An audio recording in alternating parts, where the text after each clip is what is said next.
Halo, selamat pagi anak-anak semuanya. Semoga kalian selalu dalam keadaan sehat. Pada video kali ini kita akan membahas tentang tugas 3, masih pada materi perbandingan. Langsung saja kita akan ke soal yang nomor 1 atau soal yang pertama. Diketahui di sini terdapat dua penjelasan dari Rima ataupun Dini terhadap soal berikut. Banyak kendaraan sepeda motor di jalan raya suatu kecamatan lebih banyak jika dibandingkan mobil dengan perbandingan 9 terhadap 5. Jadi ini adalah menyatakan banyaknya sepeda motor 9, sedangkan banyak mobilnya itu 5. Terdapat 180 sepeda motor di kecamatan tersebut. Berapakah banyak mobil di kecamatan tersebut? Kemudian, jika diketahui bahwa terdapat 180 sepeda motor di kecamatan tersebut, mobilnya ada berapa? Penjelasan Rima, ayo kita perhatikan. Di sini misalnya Rima menuliskan membuat sebagai perbandingan 9 motor itu berbanding 5 mobil. Dapat dari perbandingan ini ya, 9 dan 5 itu sama dengan 180 motor per X mobil. Jadi jumlah mobilnya dimisalkan sebagai X. Kemudian Rima mengalihkan 20 di ruas sebelah kiri, jadi 9-nya dikalikan dengan 20, 5-nya juga dikalikan dengan 20. 20 per 20 ini 1 ya, jadi dia tidak akan mengubah nilai 9 per 5. Itu sama dengan 180 per 100. 100 ini ya 5 kali 20. 9 kali 20, 180. Selanjutnya, dari 180 per 100 ini, itu kemudian dituliskan di sini. Itu sama dengan perbandingan jumlah motor ini. Ya. Kemudian X-nya diperoleh 100. Coba kita lihat penjelasan Dini sekarang. Dini membuat 5 mobil per 9 motor sama dengan X mobil per 180 motor. Jadi kalau Rima tadi membuatnya dalam bentuk motor berbanding dengan mobil, Dini sekarang menghitungnya sebagai mobil dibandingkan dengan jumlah motornya. Ya, jadi kalian harus meletakkannya sama ya, mobil sama mobil. X yang belum diketahui motor 9 itu menjadi 180 motor di kenyataannya. Kemudian Dini membuat 5 per 9 itu sama dengan 50 per 90. Jadi Dini kalikan 10. Ini sama-sama dikalikan 10, ini juga dikalikan 10. Hasilnya 50 per 90. Kemudian Dini kalikan 2 lagi supaya dapat 180 motor ini.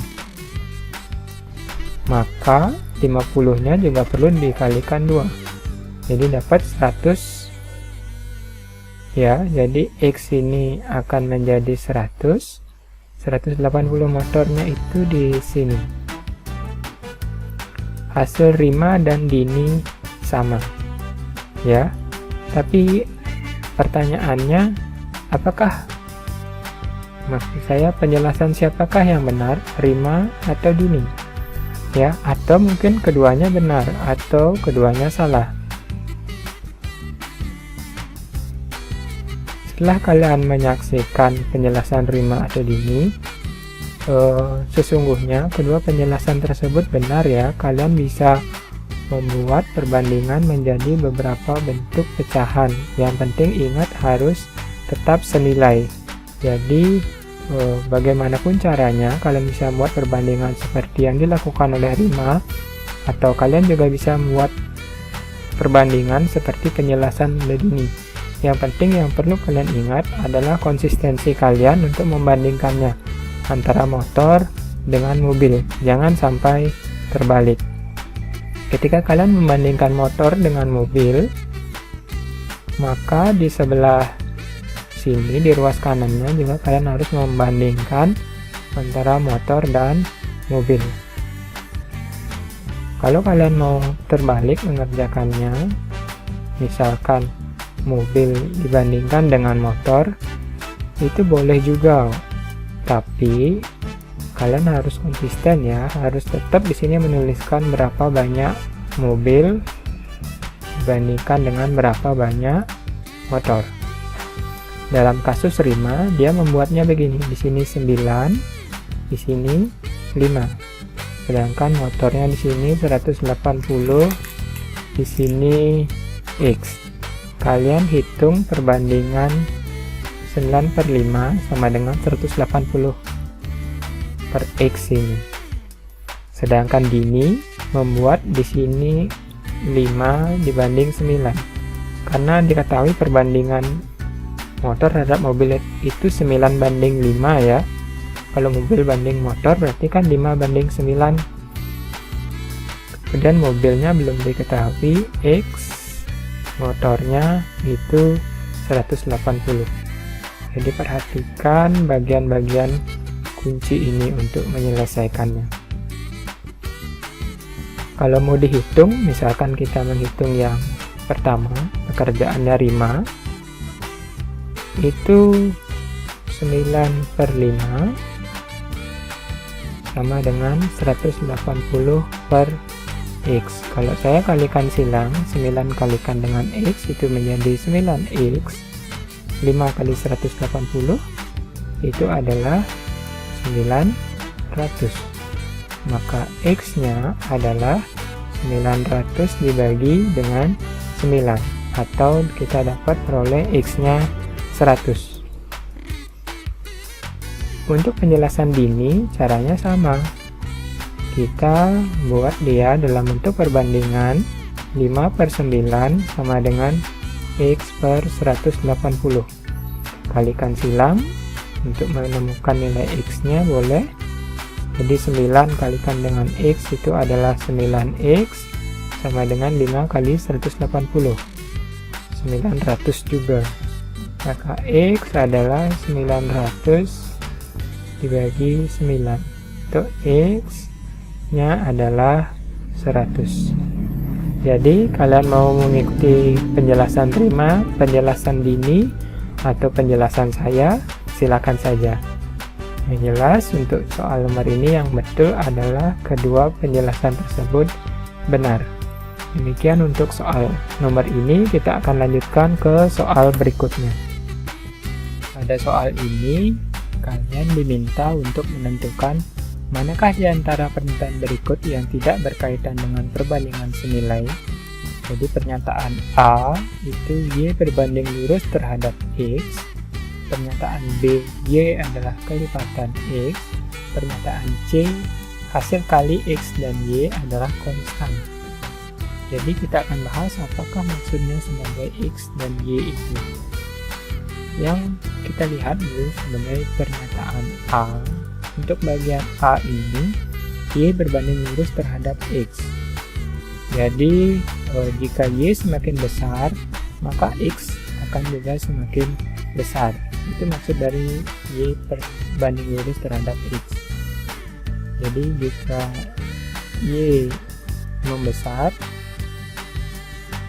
maka X nya itu juga semakin membesar. Atau mungkin sebaliknya ya, ketika Y nya itu mengecil, maka X yang diperoleh juga semakin mengecil. Kalian bisa bayangkan, misalkan kalian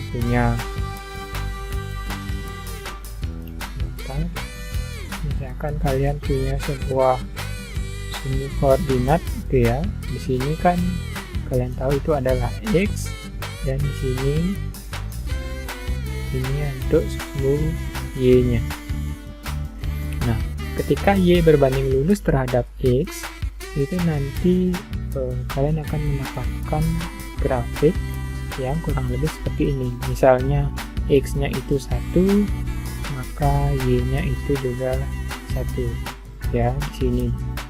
Kemudian ketika X-nya 2, Y-nya juga 2.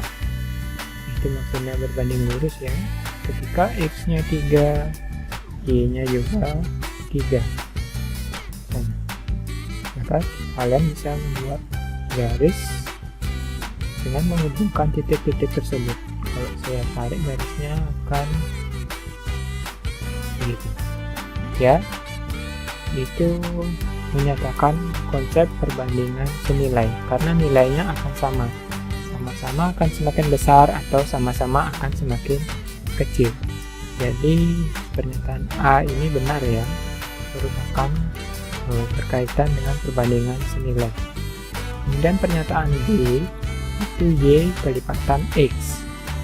Y-nya itu adalah kelipatan X. Misalnya itu kita buat Y-nya itu 2 kalinya dari X, atau mungkin Y-nya itu 3 kalinya dari X, Y-nya itu 4 kalinya X. Ya, yang jelas bentuknya akan menjadi Y-nya itu adalah kelipatan atau K dari X. Untuk seperti ini juga sama, bahwa ini merupakan konsep perbandingan senilai. Karena ketika X-nya berubah, maka Y-nya akan mengikuti perubahan X-nya sebesar berapa besar kelipatannya itu. Jadi kalau misalkan di kasus yang nomor B ini untuk Y sama dengan 2X, itu saya pilih misalnya X-nya adalah 2, maka Y-nya itu akan dapat 4. Kalau saya pilih X-nya itu 3, Y-nya akan dapat 2 kali 3, yaitu 6. Kalau saya pilih X-nya itu 4, maka Y-nya itu adalah 2 kali 4, 8. Dan begitu seterusnya. Yang perlu kalian perhatikan bahwa semakin besar X, maka Y-nya juga akan menjadi semakin besar. Maka pernyataan B ini juga benar, menunjukkan atau berkaitan dengan konsep perbandingan senilai. Terakhir untuk pernyataan C, di sana dikatakan bahwa hasil kali X dan Y adalah konstan. Jadi saya akan tuliskan hasil kali X-nya itu dikalikan dengan Y adalah sebuah konstanta, sebuah bilangan. Jika melihat kasus ini, maka kalian akan peroleh bahwa X itu adalah K dibagi dengan Y. Sedangkan di satu sisi lain, Y-nya itu adalah K dibagi dengan X. Kalau kasusnya seperti ini, kalian bisa peroleh bahwa X dan Y itu saling terbalik ya, saling terbalik antara satu dengan yang lainnya. Jadi ketika X-nya semakin besar, maka Y-nya ini pembaginya haruslah semakin kecil. Begitu juga ketika Y-nya ini semakin besar, maka X-nya ini akan semakin kecil agar diperoleh nilai Y yang besar. Maka nomor C itu bukan merupakan atau tidak berkaitan dengan konsep perbandingan senilai. Maka yang benar adalah kalian harus memilih pernyataan C. Semoga dimengerti. Kita akan ke soal berikutnya. Pada soal ini, kalian diminta menentukan apakah pernyataan berikut benar atau salah. Pernyataannya adalah senilai yang dimaksudkan dalam perbandingan senilai adalah dua perbandingan atau dua rasio yang memiliki nilai yang sama. Ya, jadi senilai itu nilai yang sama setelah disederhanakan. Misalnya 6 berbanding 8. Sini saya tuliskan ya, 6 berbanding 8 itu memiliki nilai yang sama dengan rasio atau perbandingan 24 berbanding 32. Karena kedua rasio ini apabila disederhanakan memiliki nilai yang sama, yaitu 3 berbanding 4. Kita akan coba periksa ya, apakah benar perbandingannya tetap sama nilainya atau senilai. menjadi 3/4. Untuk kasus 6/8 ini kalian bisa membuatnya ya, membaginya kedua ruas pembilang maupun penyebut, maksud saya dengan 2. Jadi hasilnya itu nanti 6/2 adalah 3 dan 8/2 adalah 4. Harus sama pembagi untuk pembilang dan penyebut. Sedangkan untuk 24/32 itu kalau kalian sederhanakan, misalnya dibagi dengan 2, maka hasilnya adalah 12. 32 nya saya bisa bagi 2, itu menjadi 16. Kemudian saya bisa bagi 2 lagi, 12 bagi 2 adalah 6, 16 dibagi 2 adalah 8. Kemudian bisa kembali saya bagi menjadi bagi 2, 6 nya bagi 2 adalah 3, 8 nya dibagi 2 adalah 4. Ya, perhatikan bahwa kita memperoleh nilai yang sama, yaitu 3/4. Maka pernyataan ini adalah benar.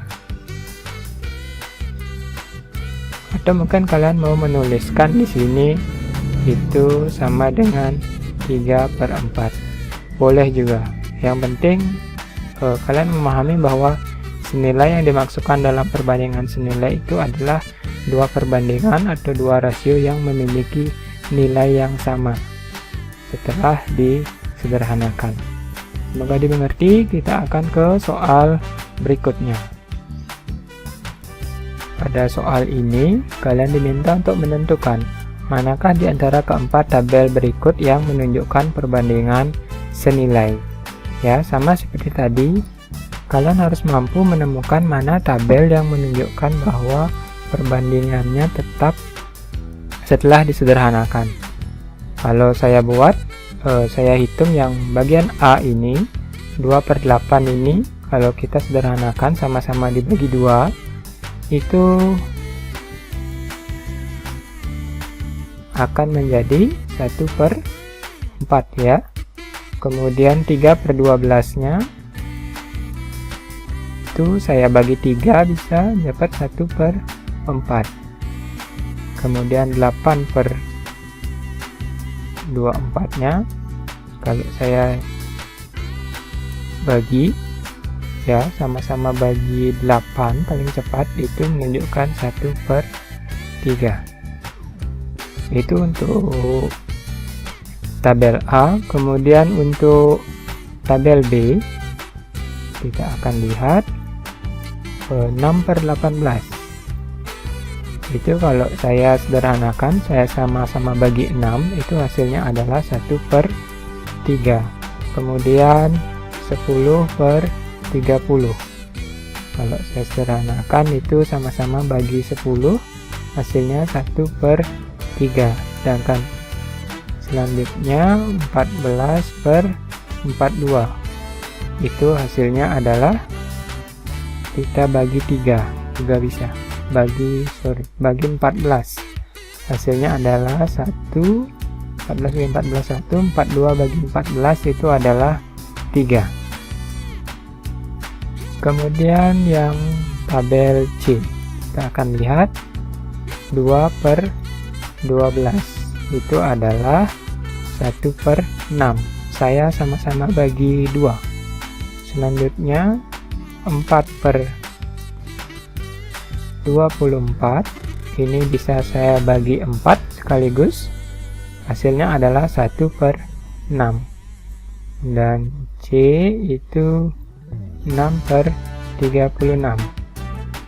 Ini saya bagi 6, hasilnya adalah 1/6. Kita lihat yang nomor D sekarang. Itu 1/1, ya tetap ya, itu menjadi 1. Kemudian 3/9 atau 3/9, saya bagi 3 di pembilang maupun penyebut, itu hasilnya adalah 1/3. Sedangkan selanjutnya 4/16, saya bagi dengan 4 kedua pembilang maupun penyebutnya, itu hasilnya adalah 1/4. Nah, kalian tadi telah mempelajari apa itu perbandingan senilai. Kita harus lihat mana yang perbandingan setelah disederhanakan memiliki nilai yang sama. Kalau di tabel A 1/4, 1/4, 1/3 ini beda 1 ya, maka dia bukan merupakan perbandingan senilai. Di tabel B 1/3, 1/3, 1/3, maka tabel B betul menunjukkan perbandingan senilai. Saya akan berkata tanda centang di sana. Kemudian tabel C 1/6, 1/6, 1/6. Ya, betul juga ya, sama. Setelah disederhanakan hasilnya sama-sama 1/6. Maka tabel C betul menunjukkan perbandingan senilai, dan tabel D ya 1, 1/3, 1/4. Ini beda-beda ya. Tabel D bukan merupakan menunjukkan perbandingan senilai. Semoga kalian sekarang semakin memahami apa itu perbandingan senilai. Kita akan ke soal berikutnya. Manakah grafik berikut ini yang bukan menunjukkan grafik perbandingan senilai? Ya, sekarang kita akan melihat manakah yang bukan menunjukkan grafik perbandingan senilai. Ya, saya akan garis bawahi kata bukan ini. Untuk melihat grafik perbandingan senilai, apakah kalian masih ingat tadi di soal nomor 2 itu saya sudah membuatkan sebuah contoh grafik yang berisi begini ya, kok miring, yang berisi begini ya, di sini X, di sini Y. Perbandingan senilai itu grafiknya ditunjukkan biasanya itu berupa sebuah garis lurus di mana Y-nya merupakan kelipatan dari X atau Y-nya berbanding lurus dengan X. Kalau kita lihat di sini grafik A ini betul ya, merupakan grafik perbandingan senilai. Grafik B ini bukan merupakan grafik perbandingan senilai, karena kalian lihat garisnya tidak lurus ya. Ini adalah grafik persamaan kuadrat, jadi dia bukan grafik fungsi linier. Selanjutnya yang nomor C ini juga mirip seperti yang nomor A. Dia ketika X-nya semakin besar maka Y-nya juga akan semakin besar. Ini betul menunjukkan grafik perbandingan senilai. Yang nomor D juga kalian lihat pasti mengerti bahwa ini adalah grafik perbandingan senilai. Lihatlah perubahan pada X dan Y-nya. Maka yang bukan menunjukkan grafik perbandingan senilai adalah pilihan B. Demikian untuk soal ini. Pada soal ini, kalian diberikan tentang tabel yang menunjukkan waktu yang ditempuh Andi dalam perjalanan X dan jarak yang ditempuhnya sebagai Y. Asumsikan Andi berkendara dengan kecepatan konstan, tentukan kecepatan sepeda motor yang dia kendarai dalam kilometer per jam. Untuk menentukan kecepatan itu, kita haruslah membagi ya kecepatan itu antara jaraknya dibagi dengan waktu tempuh.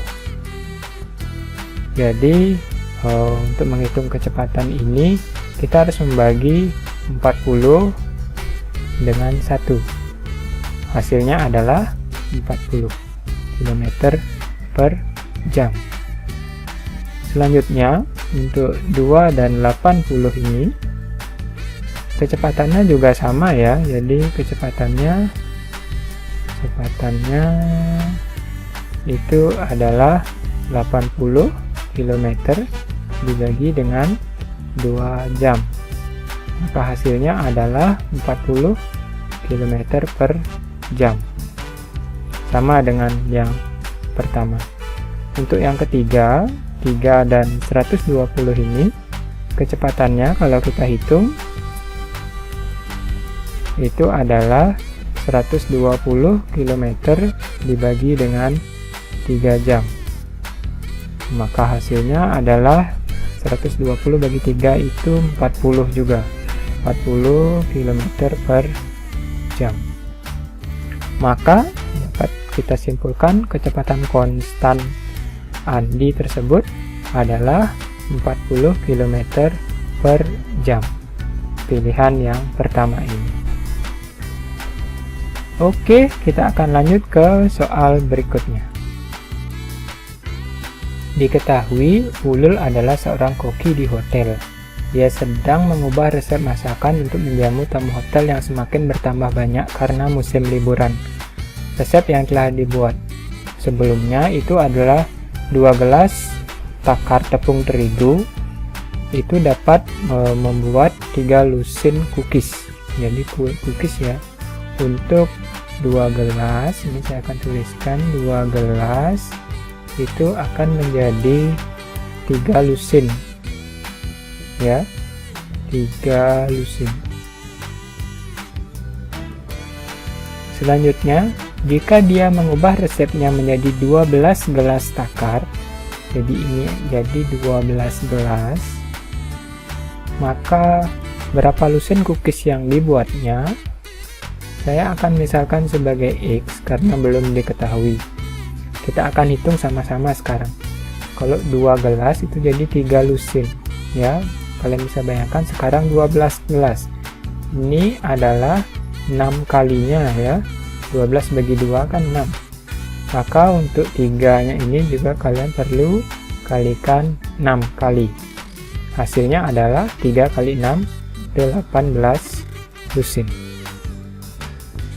Itu kalau kalian mengerjakannya dengan cara sederhana ya. Kalau untuk menghitungnya seperti biasa yang saya ajarkan dengan perkalian silang, itu kita akan membuatnya seperti ini. 2 per 12 itu sama dengan 3 per X. Saya kalikan silang, 2 kalikan dengan X itu adalah 2X, kemudian 3 dikali 12 itu adalah 36. Maka X-nya adalah 36 dibagi 2, yaitu 18 lusin. Semoga kalian mengerti bagaimanapun caranya, yang penting perbandingannya tetap ya. Ketika jumlah gelasnya semakin bertambah, maka kalian bisa menentukan dengan tepat berapa banyak kue cookies yang akan dibuat oleh Ulul. Semoga dimengerti. Kita akan ke soal berikutnya. Ini saya tandai dulu ya. Ini jawabannya adalah 18. Oke, sekarang kita ke soal berikutnya.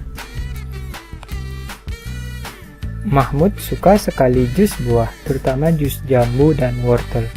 Untuk membuat 11 jus jambu wortel, dia mencampurkan 2 ons jambu dan 5 ons wortel. Jadi kalian bisa tuliskan di sini untuk jadi 1 gelas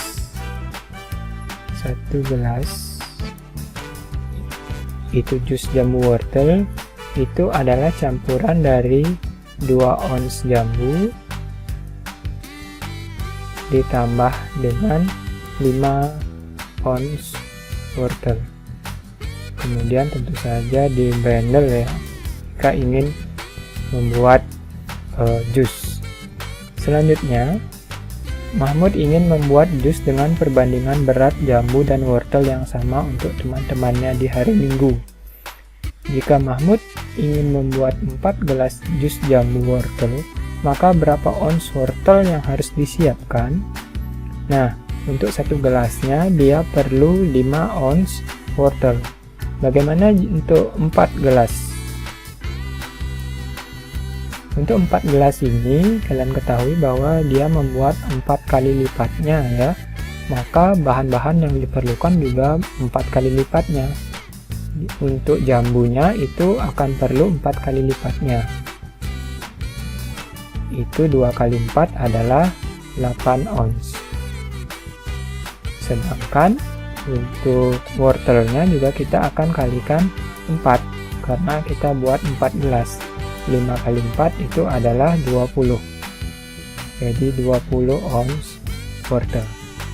Dengan cara seperti ini kalian bisa memahami bahwa Mahmud perlu 20 ya, wortel, 20 ounce wortel. Saya akan menandai pilihan yang ini. Oke, mudah ya. Kita ke soal berikutnya. Pada soal ini, Raffi mencatat bahwa 60% dari teman sekelasnya adalah perempuan, dan dia menyimpulkan bahwa perbandingan perempuan terhadap laki-laki adalah 3:5. Apakah kesimpulannya benar? Untuk menguji pernyataan Raffi atau pernyataan Raffi, kita akan menghitung terlebih dahulu berapakah sesungguhnya jumlah laki-laki dan perempuan di kelasnya. Untuk diketahui bahwa di sini Raffi telah mencatat bahwa 60% dari teman sekelasnya adalah perempuan. Jadi perempuannya itu adalah 60%. Laki-laki tentu saja sisanya ya. Laki-lakinya itu adalah, karena keseluruhan itu adalah 100% atau 100/100, kita akan menguranginya dengan banyaknya perempuan yang 60% tersebut. Maka hasilnya adalah 100 kurangi 60, itu adalah 40%. Jadi di kelas Raffi, perempuannya ada 60%, laki-lakinya ada 40%. Kita akan coba membuat perbandingan perempuan terhadap laki-laki. Jadi di sini saya akan menuliskan perempuan itu dibandingkan dengan jumlah laki-laki di kelas Raffi.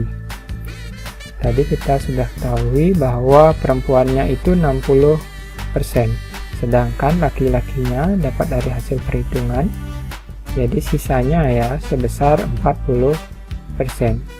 Kalau kita sederhanakan, ini mungkin tanda persennya saya hapus terlebih dahulu di pembilang maupun penyebut, kemudian nolnya saya hapus, dapat 6/4.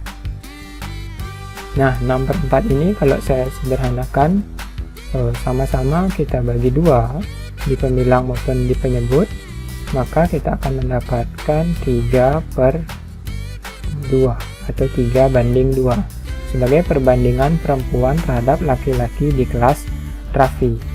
Sementara Raffi mengatakan perbandingannya 3:5 ya, jadi ini adalah pernyataan yang salah. Oke, demikian untuk soal ini. Kita akan ke soal terakhir sekarang. Di soal terakhir ini diketahui bahwa sebuah mobil memerlukan 1 liter bensin untuk menempuh jarak 12 km. Hubungan antara banyak bensin yang dibutuhkan dengan jarak yang ditempuh digambarkan seperti pada gambar grafik di bawah ini. Dengan menggunakan grafik tersebut, berapakah banyak liter bensin yang dibutuhkan mobil untuk menempuh jarak 72 km. Anggaplah perjalanan yang tempuh lancar tanpa hambatan. Kalau kita lihat di sini 60, 40 berarti 70-nya di sini ya. Nah, untuk menempuh jarak 72 km, maka dia pasti di sini lebih sedikit ya. Berapa itu kita akan coba hitung dengan menggunakan perbandingan. Bagaimana caranya? Sama seperti sebelumnya, kita akan menuliskan 1 liter itu mampu menempuh jarak 12 km. Sekarang diketahui mobil tersebut menempuh jarak 72 km. Ya, ingat kalau di sini tempatnya jarak, kalian tempatkan jarak juga. Maka bensin yang dibutuhkan saya akan misalkan sebagai X liter. Selanjutnya kita tinggal hitung ini dengan perbandingan senilai. Jadi 1/X itu sama dengan 12/72. Saya kalikan silang, jadi X kali 12 itu adalah 12X sama dengan 1 kali 72. yaitu 72. Tetapnya 72 kali 1 kan 72. X-nya adalah 72 dibagi 12. Maka X tersebut yang menyatakan berapa banyak liter bensin yang dibutuhkan oleh mobil tersebut adalah 72 bagi 12, yaitu 6 liter. 6 liter ya. Kalau kita lihat di sini 6 liter. Maka kalau ini sesuai dengan grafik di sini ya, jadi 70 lebih sedikit, di sini pas 6 liter. Kalau kalian bisa melihatnya dengan grafik saja itu bagus ya, tapi kita juga akan pastikan dengan perhitungan agar lebih pasti. Jadi demikianlah pembahasan tugas 3 pada video kali ini. Semoga kalian tetap semangat belajar di rumah. Terima kasih.